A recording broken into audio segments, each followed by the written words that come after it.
11 अप्रैल 2025 के दिन हमारे देश के पीएम श्री नरेंद्र मोदी जी यूपी के वाराणसी में पहुंचते हैं।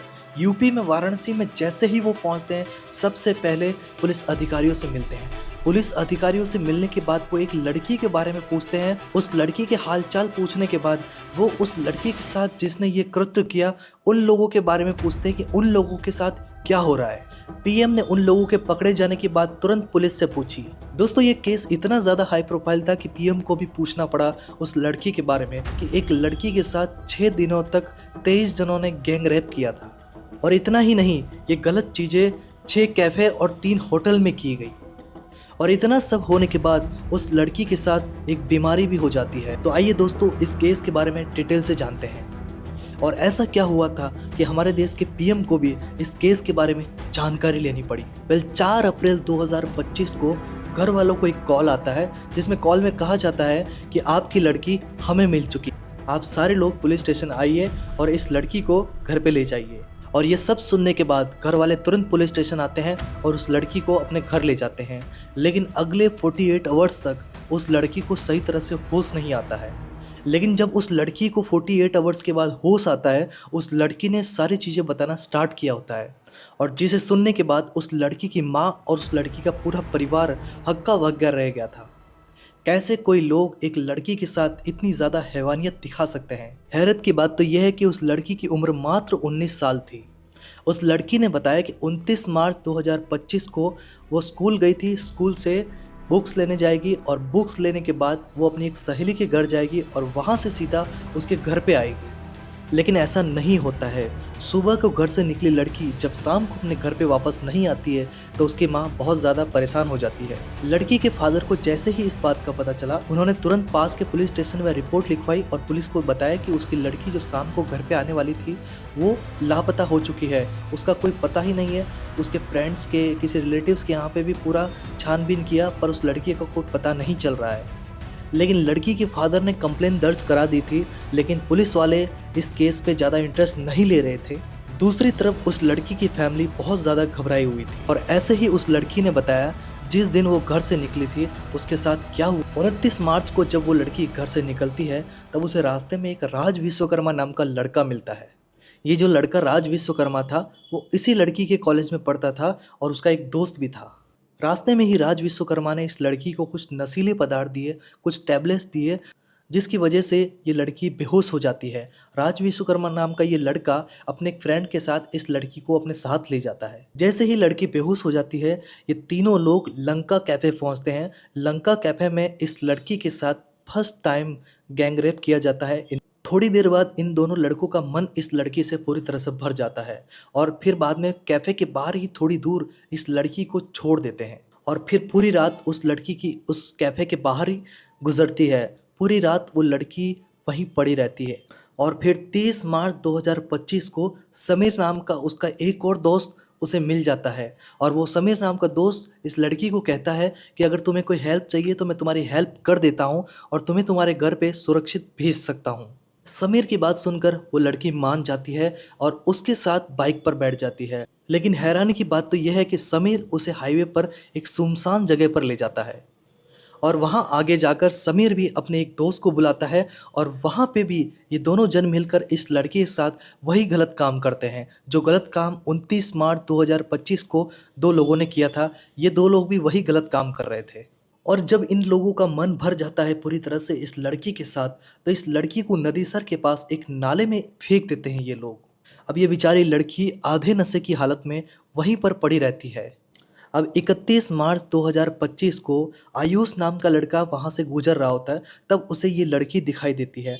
तुरंत ये लड़का सोचता है कि ये लड़की नशे की हालत में है, इसे कुछ पता ही नहीं चलेगा। आयुष नाम के इस लड़के ने भी इस लड़की से यही कहा कि वो उसकी मदद कर सकता है अगर चाहे तो।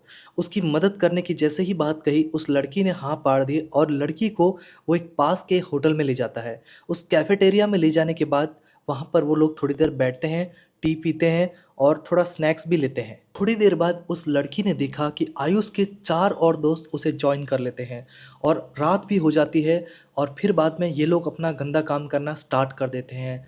उस लड़की ने चिल्लाना स्टार्ट किया, उस लड़की ने चीखना स्टार्ट किया, लेकिन आयुष और उसके 4 दोस्त उसकी बात को नज़रअंदाज करते हैं, उसकी बात को सुनते ही नहीं है।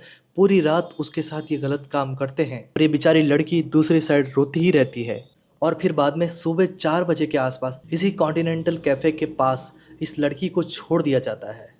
अब उसके अगले दिन यानी कि 1 अप्रैल 2025 को साजिद नाम का एक लड़का इस लड़की को मिलता है, जो कि इस लड़की को पहले से जानता ही था।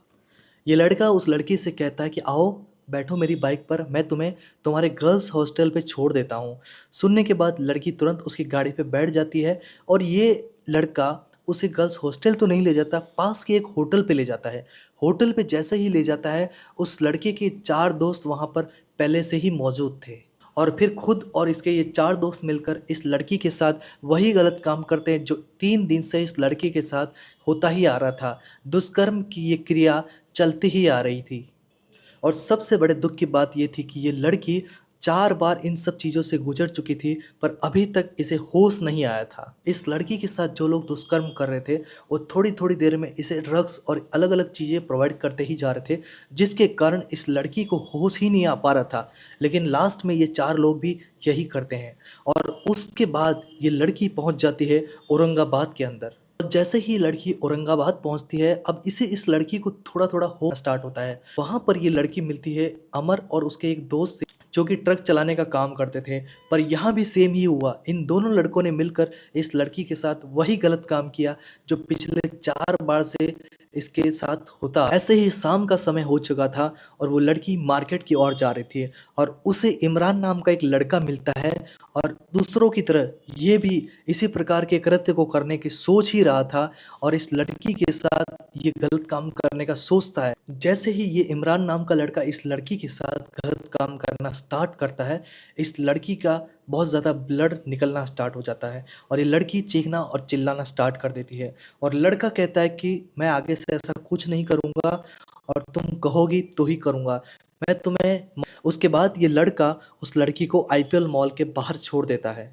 आईपीएल मॉल के बाहर उस लड़की को राज खान नाम का एक लड़का मिलता है, जिसके बारे में इमरान ने पहले ही से ही उसे बता दिया था। वो लड़का उस लड़की को अपने घर ले जाता है और उसके साथ पूरी रात वही गलत काम करता है जो पिछले 5 दिनों से इस लड़की के साथ होता आ रहा था। और इसके बाद इस आदमी ने इस लड़की को 80 घाट पर छोड़ दिया और ऐसे ही 3 अप्रैल का वो दिन आ ही जाता, जिस दिन साहिल और दानिश नाम के 2 लड़के इस लड़की से मिलते हैं और इतने दिनों से जो चल रहा था, यही उस चीज़ को कंटिन्यू करते हैं। ये दोनों दोस्त मिलकर इस लड़की को सुनसान जगह पर ले जाते हैं और अपने और 5 से 6 दोस्तों को बुलाते हैं और फिर वही गंदा कृत्य करते हैं और इस लड़की के साथ गंदा कृत्य करते-करते जब वो लोग बोर हो जाते हैं, तब उस लड़की को उसी सुनसान जगह पर छोड़। दूसरी साइड पुलिस इस लड़की को ढूँढने में लगी हुई थी, क्योंकि इस लड़की के फादर ने ऑलरेडी पुलिस को कंप्लेन कर चुका था। पुलिस की नज़र इस लड़की पर जैसे ही पड़ती है, पुलिस फ़ोटो से उस लड़की की शक्ल को मैच करते हैं और तुरंत ही इसके घरवालों को फ़ोन कर देते हैं। 6 अप्रैल को लड़की जैसे ही पुलिस के पास गई और पुलिस ने उसे घरवालों को सुपुर्द कर दिया था। उस लड़की ने बताया कि 12 लोगों के उस नाम और शक्ल उसे अच्छी तरह से याद भी है। जल्द ही पुलिस इन सारे लोगों के खिलाफ कार्रवाई करती है और इन सारे लोगों को पुलिस अरेस्ट भी कर लेती है। और दूसरी तरफ एक और हैरानी वाली बात आती है, जब इन लोगों के फ़ोन को खंगाला गया, तब इनके फ़ोन के अंदर 540 जितने पॉर्न वीडियोस और न्यूड वीडियोस पाए जाते हैं इस लड़की के। और जैसे ही पुलिस को ये वीडियोस और न्यूड फोटोज़ दिखे, तब सारा का सारा पुलिस डिपार्टमेंट हिल जाता है। आखिरकार यूपी के अंदर ये सारी चीज़ें हो क्या रही है? ज़्यादा आश्चर्य तो पुलिस को तब हुआ, तब पुलिस ने इन वीडियोस के अंदर 100 से ज़्यादा लड़कियों को ऐसा देखा, जब ये लड़कियां अपनी खुशी से, अपनी तमन्ना से न्यूड फोटोशूट और पॉर्न वीडियोस बनवा रही थी। धीरे धीरे पुलिस इन सारी चीज़ों का कच्चा चिट्ठा निकालने की कोशिश करती है और फिर बाद में आता है इन सारे पर्सन में से एक पर्सन जो इसका मास्टरमाइंड था। उस व्यक्ति का नाम था अनमोल गुप्ता। इस अनमोल गुप्ता का एक रेस्टोरेंट था जहाँ पर ये फास्ट फूड की सर्विस देता था और इस रेस्टोरेंट के अंदर शराब भी परोसी जाती थी।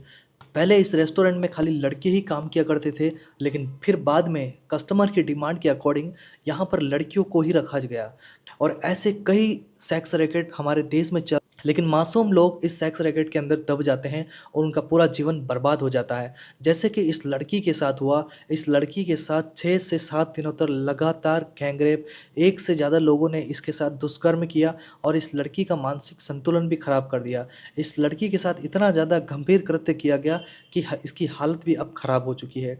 स्वयं पीएम मोदी ने इस लड़की के बारे में पूछा और इस लड़की के साथ जो गलत कृत्य किया है, उन लोगों को कठोर से कठोर सज़ा दिलवाने की बात की है।